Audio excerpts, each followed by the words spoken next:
So hello and welcome. तो आज हम लोग इस वीडियो में देखने वाले हैं क्लास 10th का साइंस का चैप्टर नंबर 14, उसका second topic growth and development in humans. तो जैसा कि इसके पहले वाले वीडियो में हमने इस चैप्टर का इंट्रो वाला पोर्शन कंप्लीट कर लिया था और काफ़ी सारी छोटी छोटी चीज़ें हमने समझ ली थी। अब यहाँ से हम लोग जो है किस तरीके से ह्यूमन बींग्स में ग्रोथ होता है और डेवलपमेंट होता है इसके बारे में हम लोग यहाँ पर पढ़ने वाले हैं।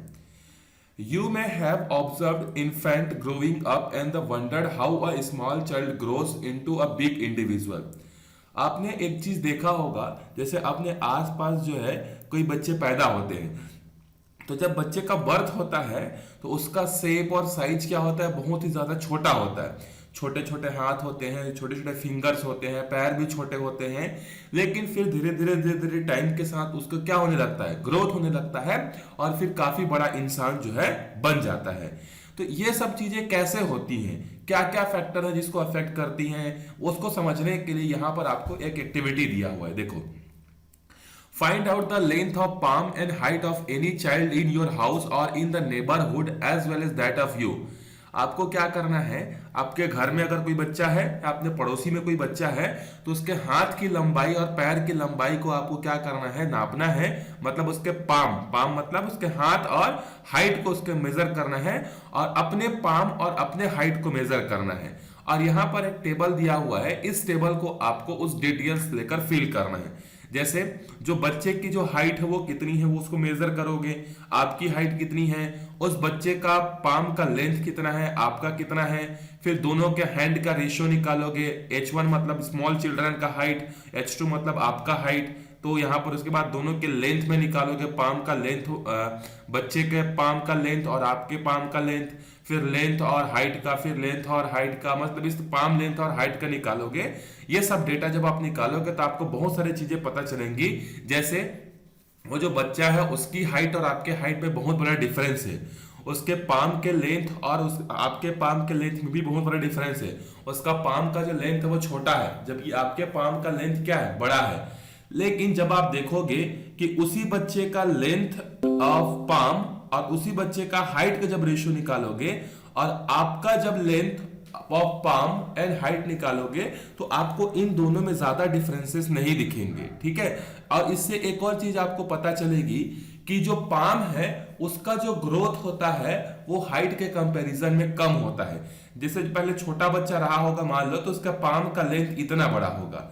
जब वो एक एडल्ट बन जाएगा तो उसका पाम का जो लेंथ है वो मैक्सिमम टू मैक्सिमम क्या होगा, इतना बड़ा हो जाएगा उसका पाम का लेंथ। लेकिन बच्चे की जो हाइट पहले रहती है वो इतनी रहती है, लेकिन जब वो बड़ा होता है तो उसकी हाइट उसके इनिशियल हाइट से कई गुना ज्यादा होती है। तो इस डेटा से आपको यह पता चलता है कि जब बच्चे बड़े होते हैं तो उनके पाम लेंथ में ज्यादा चेंजेस नहीं होता है, जबकि उनके हाइट में जो है क्या होता है, बहुत ही ज्यादा चेंजेस जो है होने लगते हैं, ठीक है। फिर इसके बाद यही सारी चीजें आपको यहां पर दी हुई आप पढ़ सकते हो। देखो एक पॉइंट पढ़ते हैं, think how many more cells are added to our height in comparison to our palm length. अब हमें उस एक्टिविटी से पता चल गया कि हमारा जो हाइट जो होता है वो हमारे पाम के लेंथ से क्या होता है, काफी ज्यादा होता है।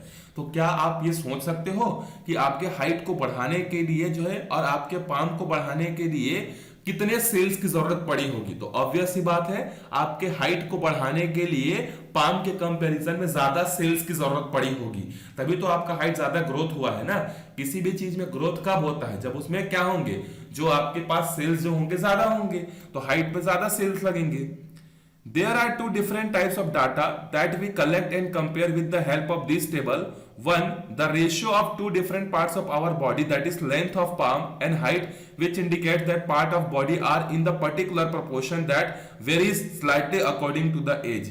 इसको समझने के लिए आपके पास तो एक डेटा ये है, आपका लेंथ ऑफ पाम और आपकी हाइट। तो इससे आपको समझ में आएगा कि जो पाम जो होता है उसमें ग्रोथ धीरे धीरे होता है और जो हाइट होती है उसमें ग्रोथ क्या होती है, ज्यादा होती है।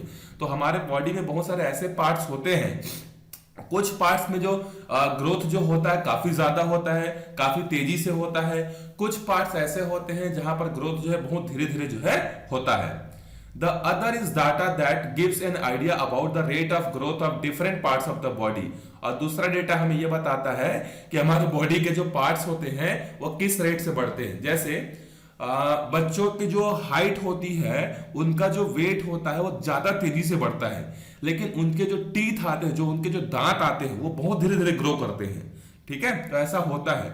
बॉडी के कुछ पार्ट्स जो होते हैं वो बहुत तेजी से ग्रो करते हैं और बॉडी के कुछ पार्ट्स ऐसे होते हैं जो बहुत स्लोली ग्रोथ करते हैं। These types of observation have been made in the past as well as drawing made about the 500 year back shows that our hand span and our height are same, thus a human body could fit in a square. और ऐसे experiment, ऐसे चीजें, activity जो है आज से नहीं कई साल पहले से जो है की जा रही है। और एक एक्टिविटी हमने ये किया कि जब हम लोग अपने दोनों हाथ को स्ट्रेट फैलाएंगे जैसे डायग्राम में दिया हुआ है, तो हमारे दोनों हाथ को मिलाकर जितना लेंथ होगा उतनी ही हमारी टोटल हाइट होगी। मतलब कहने का मतलब ये है कि एक जनरल आइडिया ये है कि अगर अपने हाथ को आप फैलाओगे ना तो यहां से लेके यहां तक का जितना लंबाई होता है ना उतना ही लंबाई आपका किसका होता है, हाइट का भी अप्रोक्सीमेटली उतना ही लंबाई जो है होता है। ये एक्टिविटी में जो है पाया गया। As we grow, we find that certain part of our body grow faster while certain others slow. कुछ पार्ट्स बहुत तेजी से बढ़ते हैं, कुछ पार्ट्स स्लोली बढ़ते हैं। Gradually an adult body takes shape. जब आप एडल्ट होने लगते हो तो आपका बॉडी जो है एक ग्रेजुअल शेप में जो है आने लगता है। ठीक है, एक प्रॉपर शेप में जो है आपका बॉडी आने लगता है। During this process plenty of cell are added. और जब आप ग्रो करते हो तो बहुत सारे सेल्स क्या होते हैं, एडेड होते हैं। Growth of our body takes place when the several cells are added, leading to the gradual increase of mass over time. और आप देखे होंगे कि जैसे जैसे हमारा हाइट बढ़ते जाता है उसी तरीके से हमारा बॉडी वेट भी क्या होने लगता है, बढ़ने लगता है। क्योंकि बॉडी वेट क्यों बढ़ेगा, क्योंकि नंबर ऑफ सेल्स जो होते हैं वो ज्यादा ऐड होने लगते हैं। A graph plotted to show change in mass of human body over time from mother womb to adult shown in figure. यहां पर आपको एक ग्राफ दिया हुआ है जिसमें मम्मी के गर्भ से लेकर जब कोई बच्चा अपने मम्मी के गर्भ में रहता है वहां से लेकर जब वो एक एडल्ट एज तक पहुंचता है, 20-22 साल तक पहुंचता है, तो उसके बॉडी में किस तरीके से जो है मास में जो है वेरिएशन होता है। जब वो वॉम्ब में होता है 0 से लेकर 1 साल या 9 महीने तक, तो उसका बॉडी वेट जो होता है वो 1 किलो 2 किलो होता है। जैसे जैसे वो 2 साल 4 साल 6 साल 8 साल 10 साल का होते जाता है उसका बॉडी वेट बढ़ने लगता है। जैसे वो 13 इयर्स होता है तो 13 इयर्स और ये जो 1 साल है इसके बीच के पीरियड को बोलते हैं चाइल्डहुड पीरियड। ठीक है, तो चाइल्डहुड पीरियड कहां से कहां तक होता है, तो 1 साल से लेके जो है 13 साल तक के पीरियड को हम लोग क्या बोलते हैं, चाइल्डहुड बोलते हैं। फिर 13 से लेके 18 साल के बीच को हम लोग क्या बोलते हैं, एडोलसेंस बोलते हैं। और ये जो पीरियड होता है इस एडोलसेंस पीरियड में आप ग्राफ में देख सकते हो कि सबसे तेजी से इंक्रीज होता है। पहले यहां था, देखो 18 साल के होते होते इतना बढ़ गया, काफी ज्यादा एडोलसेंस एज में जो है चेंजेस होते हैं। फिर जब आप एक 18 साल के हो जाते हो उसके बाद आपका बॉडी वेट जो है एक कांस्टेंट रेट से जो है बढ़ना चालू हो जाता है। ठीक है, तो आपको यहाँ पे समझ में आ गया होगा कि किस तरीके से जो है बॉडी वेट जो है नंबर ऑफ सेल्स के बढ़ने के कारण क्या होता है, चेंजेस जो है होता है। ठीक है, चलो अब आगे देखते हैं हम लोग development and growth of male and female body. Male और फीमेल बॉडी में किस तरीके से जो है अलग अलग चेंजेस जो है होते हैं ये हम लोग समझते हैं। Development and growth brings about various changes in the body. जब हम लोग डेवलपमेंट और ग्रोथ की बात करते हैं तो इसका मतलब क्या होता है, हमारे बॉडी में बहुत सारे चेंजेस का होना। अब ये चेंजेस क्या क्या होते हैं, देख से देखो, our body changes as we grow. Around the age of 11 to 14 year we often find various changes taking place in our body. जब हम लोग 11 से 14 साल के बीच में होते हैं, पीरियड में होते हैं, जैसा कि आप सभी की एज जो है ऑलमोस्ट 14-15 साल ही होगी, तो जब आप क्लास 8, 9, 10th में रहे होगे तो आप लोगों ने देखा होगा कि आपके बॉडी में बहुत सारे चेंजेस होने लगते हैं, इधर वो मेल हो या फीमेल हो, किस कोई भी हो। Along with mark there is a marked changes in our height. हमारे एक तो हमारे हाइट में चेंजेस होता है। जैसे ही आप 8th क्लास पहुंचते हो ना, 8th, 9th और 10th और 11th, ये 3-4 साल ऐसे होते हैं जहां पर आपकी हाइट जो है ग्रो करती है। Our reproductive organs grow and develop. हमारे जो भी रिप्रोडक्टिव ऑर्गन्स होते हैं वो ऑर्गन्स क्या होते हैं, ग्रो करते हैं। जैसे फीमेल्स में जो होता है वो फीमेल्स रिप्रोडक्टिव ऑर्गन ग्रो करते हैं, मेल में जो होता है वो मेल रिप्रोडक्टिव ऑर्गन्स जो है ग्रो करते हैं। Certain hormones like testosterone in male in the estrogen in the female are released. जैसे जैसे हम लोग बड़े होते जाते हैं तो जो मेल्स होते हैं, मेल्स में जो है क्या होता है, टेस्टोस्टेरोन हार्मोन जो होता है वो रिलीज होता है। फीमेल्स के अंदर में जो है क्या होता है, क्या बोलते हैं, एस्ट्रोजन हार्मोन्स जो है रिलीज होते हैं। ये आपको याद रखना है, आपसे पूछा जा सकता है कि मेल में जो है कौन सा हार्मोन रिलीज होता है, तो टेस्टोस्टेरोन, ये याद रखना है आपको, ठीक है। फीमेल में कौन सा होता है, तो फीमेल में होता है एस्ट्रोजन, ठीक। तो टेस्टोस्टेरोन और estrogen, they stimulate functioning of the reproductive parts and also aid in development and growth. और यही हार्मोन्स क्या करते हैं, रिप्रोडक्टिव पार्ट को जो है ग्रोथ करवाते हैं। Muscles grow in certain area of our body like on the our breast more prominently in the girl. जैसे जैसे आप 11 से 14-15 साल के बीच होने लगते हो, आपका जो है मसल मास जो है बढ़ने लगता है, आपका बॉडी मास बढ़ने लगता है, और ये जो मास है कुछ सर्टेन एरियाज पर इंक्रीज होने लगता है। जैसे जो फीमेल्स होती हैं, जो लड़कियां होती हैं, जो मेल्स होती हैं, उनके ब्रेस्ट का साइज जो है क्या होने लगता है, बढ़ने लगता है। थाई एटसेट्रा, उनके थाई का साइज भी क्या होने लगता है, ग्रो करने लगता है, ठीक है। Hair grows in our armpits and the over our reproductive areas like vagina, base of penis etc. जैसे फीमेल्स में जो है ब्रेस्ट का साइज, थाई का साइज जो है बढ़ने लगता है, उसी तरीके से जो मेल और फीमेल में जो कॉमन ग्रोथ होता है वो कहां पे होता है, आपके आर्म पीट्स में, अंडर आर्म्स वाले एरियाज पर जो है क्या होने लगते हैं, हेयर ग्रो करने लगते हैं। आपका जो रिप्रोडक्टिव एरिया है वहां पर भी जो है हेयर क्या होने लगते हैं, ग्रो करने लगते हैं। जैसे वेजिना के आसपास ग्रो करने लगते हैं, पेनिस के आसपास जो है क्या होने लगते हैं, हेयर जो है डेवलप जो है होने लगते हैं। और कई सारे जो बच्चे होते हैं उनके फेस में जो है क्या होने लगता है, पिंपल्स वगैरह, एक्ने वगैरह जो है होना स्टार्ट हो जाता है। तो ये जो एक्ने जो फेस में जो आता है, बॉडी में जो आता है, ये जो पिंपल्स वगैरह, ये एक आइडेंटिफिकेशन होता है कि आपके बॉडी के अंदर में क्या हो रहे हैं, चेंजेस जो है कंटिन्यूअसली हो रहे हैं। There may be behaviour changes as well. हमने तो अभी देखा कि किस तरीके से बॉडी में चेंजेस होता है, लेकिन जैसे जैसे एज आपका बढ़ते जाता है, आपका बिहेवियर चेंज भी जो है बढ़ने लगता है। We become more conscious of our body and have several questions regarding it in our mind. क्योंकि जब हम लोग ग्रो करते रहते हैं तो हमारे बॉडी में बहुत सारे चेंजेस होते रहते हैं। तो ये जो चेंजेस होते हैं ये हमको जो है कॉन्शियस बनाती है, मतलब हमें लगता है कि यार हमारे बॉडी में क्या ऐसा हो रहा है करके। और जब हम लोग इन क्वेश्चंस का आंसर हमें नहीं मिलता है, जैसे फीमेल्स का थाई का साइज क्यों बढ़ता है, उनके ब्रेस्ट का साइज क्यों बढ़ता है, ये टेस्टोस्टेरोन रिलीज क्यों होते हैं, ये सारे क्वेश्चन हमारे माइंड में जो है आने लगता है। और जब हमें इसका आंसर अपने पेरेंट्स से, अपने फ्रेंड से, किसी से नहीं मिलता है तो फिर हमें इरिटेशन होने लगता है। इसीलिए इस चैप्टर को जो है ऐड किया गया है ताकि आप समझ सको कि आपके बॉडी में जो भी चेंजेस होते हैं वो कोई मिरेकल नहीं होता है, वो एक ह्यूमन बॉडी के अंदर में नॉर्मल होता है, जो आपको समझना है। This phase of our life is called adolescence, और इसी पीरियड को हम लोग क्या बोलते हैं, एडolescence पीरियड जो है बोलते हैं। In human, male's voice become low pitches, beard and the mustache starts growing, while in females, mammary organs grow and they become prominent. इस एडolescence वाले एज में जो मेल्स होती हैं उनकी जो वॉइस होती है, उनका पिच जो होता है वो लो हो जाता है, दाढ़ी आने लगती है, बियर्ड आने लगते हैं, मॉस्टेच जो होते हैं वो ग्रो, मतलब क्या बोलते हैं, दाढ़ी आने लगती है, मूछ आने लगते हैं, ये सब जो है स्टार्ट में चालू हो जाता है। और फीमेल्स में जो है मेमोरी ऑर्गन्स, मतलब उनके अंदर में जो चाइल्ड को रखने का जो कंडीशन होता है उनके वॉम्ब में, वो जो है वो ग्रो करना स्टार्ट करते हैं। चेंजेस इन बिहेवियर और changes in our body are easily visible, और ये जो चेंजेस है ये आपको बड़ी आसानी से आपके बॉडी के अंदर में जो है देखने को जो है मिल सकती है। But we hardly come to know about the changes inside our body. हम लोग बाहर के चेंजेस को तो आराम से देख लेते हैं कि किस तरीके से बियर्ड आ रहा है, किस तरीके से जो है वॉइस का टोन जो है चेंज हो रहा है, किस तरीके से थाई का शेप चेंज हो रहा है, लेकिन इंटरनल जो चेंजेस होते हैं उसको हम लोग नहीं देख पाते हैं।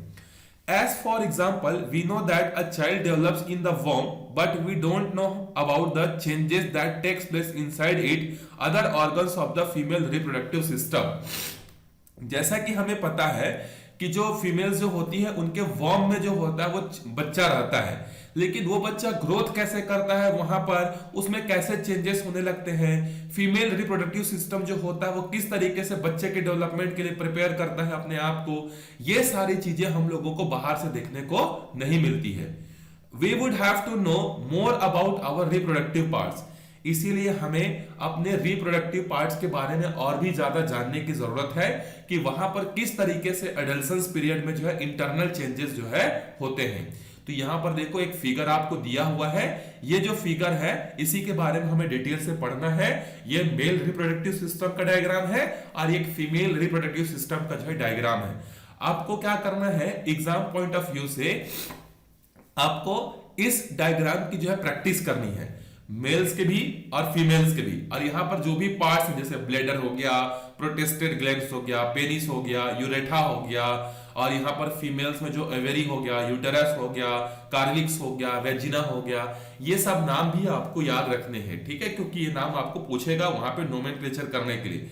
सिर्फ डायग्राम बना दोगे तो आपको नंबर नहीं मिलेगा। See figure 4 that show us the location of part of female and the male reproductive organs and the connection between them। तो आप देख सकते हो यहाँ पर मेल रिप्रोडक्टिव फॉर्म जो होते हैं इस तरीके से होते हैं। Observe the figure and make a list of all parts of female reproductive system. आपको वही बोल रहा है कि फीमेल रिप्रोडक्टिव पार्ट्स का जो भी नाम है उसको आपको लिखना है। Make a list of all parts of male reproductive system, और आपको मेल रिप्रोडक्टिव सिस्टम के सारे पार्ट्स भी आपको क्या करने हैं, लिखने हैं। Male reproductive organ in both male and female mature during adolescence. जो भी ये एडल्सेंस पीरियड होता है, इसी एडल्सेंस पीरियड में जो है मेल और फीमेल के रिप्रोडक्टिव सिस्टम जो होते हैं वो क्या करते हैं, मैच्योर होते हैं। Sperm are produced in the coil tubes inside the testis. If the coils were open and the laid out they would be around 500 metre long. देखो मैच्योरिटी कब होती है, जब आप एडल्सेंस पीरियड में होते हो तो मैच्योरिटी जो है आनी स्टार्ट हो जाती है। कैसे पता चलता है मैच्योरिटी आ रही है, इसी पीरियड में जो है क्या होता है, मेल्स के अंदर में जो है क्या होता है, स्पर्म जो होता है वो बनना स्टार्ट होता है।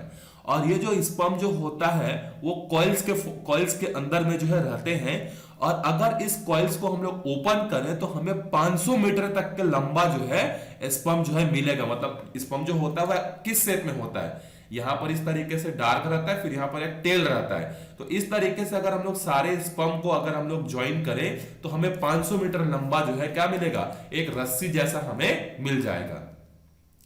Over 2000 lakh sperm are produced per day. सोच सकते हो कि एक दिन में जो है 2000 लाख स्पर्म जो होता है वो प्रोड्यूस होता है। Testis are found hanging in the scrotal sacs outside the body, here the temperature is low. और ये जो स्क्रोटल जो एरिया होता है ना, ये पूरे बॉडी का एक ऐसा एरिया होता है जहां पर बॉडी का टेम्परेचर से कम टेम्परेचर यहां पर होता है, ये वाले पोर्शन पे। और ये वाली स्क्रोटल जो पोर्शन है यहाँ पर टेम्परेचर के कम होने के कारण ही स्पर्म जो होता है वो काफी लंबे समय तक यहाँ पर क्या रहता है, प्रिजर्व रहता है। ठीक है, अब देखो ये तो हो गया मेल्स में किस तरीके से स्पर्म बनता है, कहां पर स्टोर होता है, जहां टेम्परेचर कम रहता है वहां पर ये स्टोर होता है, ये हमने पढ़ा। A phase called menstrual cycle starts with the onset of adolescence in human females. Females में जो है क्या होता है, इस एडल्सेंस पीरियड में जो है मेंस्ट्रुएशन साइकिल जो है स्टार्ट होती है। Once every month an egg or ovum is produced by any of the ovaries. See figure 5 for details. Blood vessels and the layer of tissue are laid in the inner wall of the uterus or womb. This is a way in which the womb prepare for development of a child. If fertilization takes place, the development of child may continue for nearly 9 months.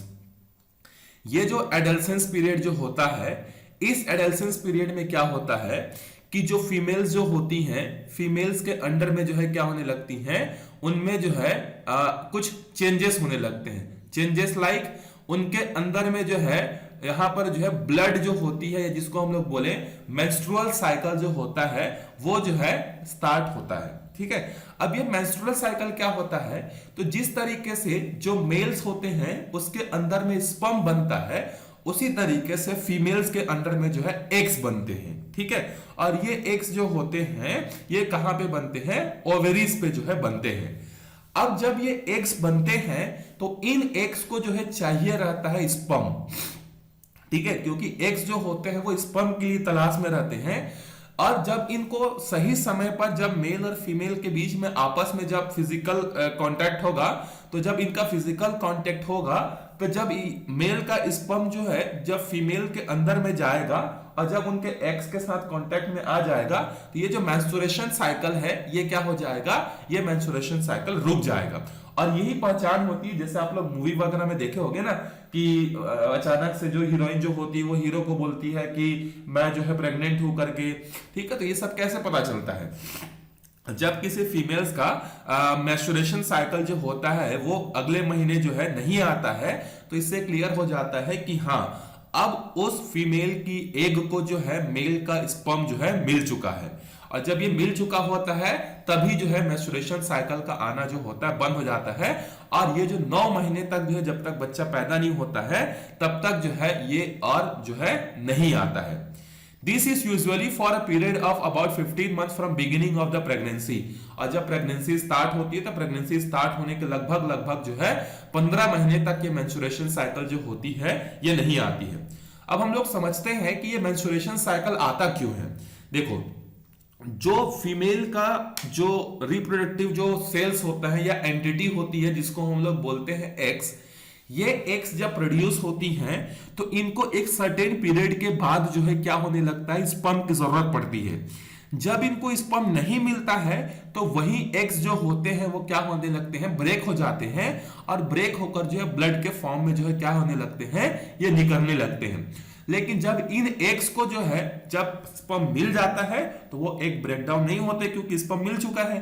तो इसके बाद जो है menstruation cycle का आना जो है बंद हो जाता है। और जब फीमेल्स में मेंस्ट्रुएशन साइकिल का आना स्टार्ट हो जाता है 12 साल 13 साल में, तो इससे ये पता चल जाता है कि अब उसके अंदर में जो है रिप्रोडक्टिव ऑर्गन्स जो है वो कैपेबल हो गए हैं कि वो अब क्या कर सकते हैं, ऑफ स्प्रिंग जो है कर सकते हैं। मतलब एक नया बच्चा जो है मतलब होल्ड करने की कैपेबिलिटी या नया बच्चा जो है प्रोड्यूस करने की कैपेबिलिटी जो है उनमें आ गई है करके, ठीक है। वही मेंस्ट्रुएशन साइकिल को यहां पर इसने डायग्राम के फॉर्मेट में बताया है अलग अलग पीरियड में। देखो, between the ages of 12 to 50 women produces one rib ovum about every 24 to 30 days। जो 12 से 50 साल की जो लेडीज जो होती हैं, जो फीमेल्स जो होती हैं, उनके अंदर में जो है हर 24 से 30 दिन के बीच में जो है ये जो एग्स हैं इनका प्रोडक्शन जो है होता है, ठीक है। अब यहां पर देखो, फर्स्ट यहां पर डायग्राम है, thin lining inside the uterus after the menstruation. Menstruation जब स्टार्ट हो जाती है उसके बाद जो है ये जो लेयर है, देखो ये लेयर क्या होने लगता है, एकदम पतला हो गया रहता है। ये क्या है, मेंस्ट्रुएशन साइकिल के बाद का है। फिर जैसे जैसे अब मेंस्ट्रुएशन साइकिल स्टार्ट हो गया, ब्लड निकल गया, अब उसके बाद फिर से यहां पर जो है देखो, आप देखोगे कि ब्लड की क्लोटिंग जो है, ब्लड का जो लेयर है वो यहां पर क्या हो रहा है, मतलब ठीक हो रहा है, क्योंकि यहां से जो एग्स हैं वो प्रोड्यूस हो रही हैं। तो यहां पर देखो, ovum is growing in the follicles. यहां पर ओवम जो है यहां पर जो है इस मतलब एग्स का प्रोडक्शन होना स्टार्ट हो गया है। फिर तीसरे स्टेज में देखो, यहां पर the ova is released to go into the fallopian tube where it may be fertilised by the sperm. और यहां पर ये जो एग है ना, अब ये जो एग है ये पहले क्या होता है, यहां प्रोड्यूस होता है, ये छोटा रहता है। फिर ये ग्रोथ करके क्या करने लगता है, यहां से जो है स्पर्म की तलाश में जो है निकलने लगता है। लेकिन जब इसको स्पर्म नहीं मिलता है तो यहाँ साइड में जो भी ब्लड जो यहाँ पर कोटेड है, जो बना हुआ है, वो क्या होती है, यहां से जो है बाहर निकलती है, ठीक है। और इसके कारण से जो भी ओल्ड टिश्यू जो फीमेल्स के अंदर में बने हुए रहते हैं वो क्या होते हैं, यहां से जो है बाहर निकल जाते हैं। तो इस तरीके से मेंस्ट्रुअल साइकिल जो होती है वो बन जाती है।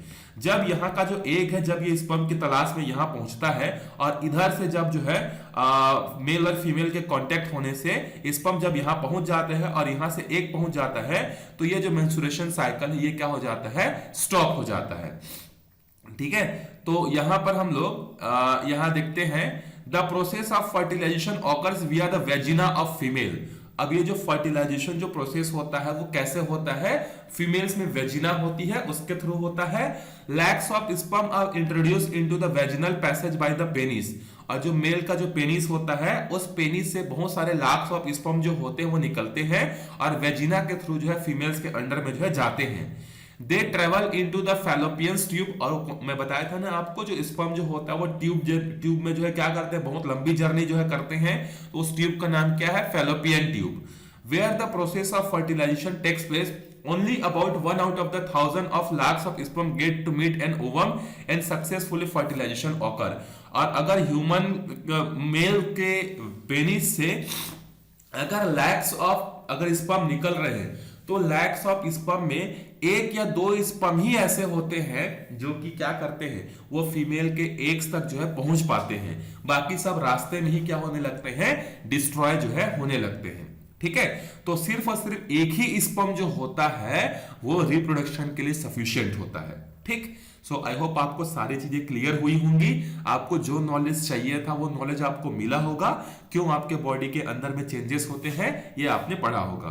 तो हम लोग अगले वीडियो में मिलते हैं और अगले वीडियो में फिर हम लोग इसके नेक्स्ट वाले पार्ट को जो है और आगे देखेंगे कि किस तरीके से जो है और भी ग्रोथ एंड डेवलपमेंट होता है, फ्लावर वगैरह में होता है, किस तरीके से जो है उनमें भी जो है ग्रोथ होती है, किस तरीके से उनमें भी बॉडी चेंजेस जो है होते हैं, ये हम लोग सेल डिवीजन भी देखेंगे, क्रोमोसोम देखेंगे, किस तरीके से क्रोमोसोम के थ्रू जो है क्या होता है, कैरेक्टर जो होता है वो क्या होने लगता है, चेंजेस होने लगते हैं, ये सब चीजें हम लोग अगले वीडियोस में जो है देखते जाएंगे।